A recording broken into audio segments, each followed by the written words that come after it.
চুয়াডাঙ্গা সীমান্তে স্বর্ণ ও মাদক চোরাচালান প্রতিরোধে সচেতনতামূলক সভা। চুয়াডাঙ্গার দর্শনা আন্তর্জাতিক চেকপোস্ট এলাকায় বিজিবি ৬ ব্যাটালিয়নের আয়োজনে স্বর্ণ ও মাদক চোরাচালান প্রতিরোধে এক সচেতনতামূলক সভা অনুষ্ঠিত হয়েছে।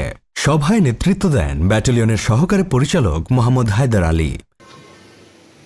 আজকের আমাদের এই জনসংযোগমূলক সভার মূল প্রতিপাদ্য হচ্ছে স্বর্ণ মাদক চোরাচালান প্রতিরোধে সমাজে সক্রিয় ভূমিকা পালন।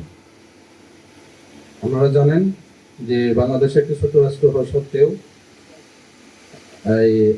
নিয়মিত আমাদের যে সীমান্তগুলো আছে সীমান্তগুলো দিয়ে বিভিন্ন মাদক ও স্বর্ণ পাচার হচ্ছে। এটা আসলে একটি আমাদের বর্তমানে দীর্ঘমেয়াদী সমস্যা হয়ে দাঁড়িয়েছে। উপস্থিত ছিলেন দর্শনা কোম্পানি কমান্ডার সুবেদার মোহাম্মদ আশরাফুল ইসলাম, চেকপোস্ট কমান্ডার নায়েব সুবেদার জাহাঙ্গীর হোসেন সহ বিজিবির অন্যান্য কর্মকর্তা। সভায় সীমান্তে চোরাচালান, পুশিন ও অবৈধ পারাপার প্রতিরোধে জনসচেতনতা এবং আইন শৃঙ্খলা রক্ষাকারী বাহিনী ও স্থানীয়দের ভূমিকা নিয়ে আলোচনা হয়। সহকারী পরিচালক হায়দার আলী বলেন, সীমান্তে চোরাচালান রোধে সবাইকে এগিয়ে আসতে হবে। তথ্য দিলে পরিচয় গোপন রাখা হবে।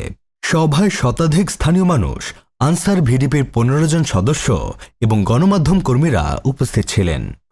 তথ্য ও চিত্র নিজস্ব প্রতিনিধি, বাংলাদেশ নিউজ টুডে।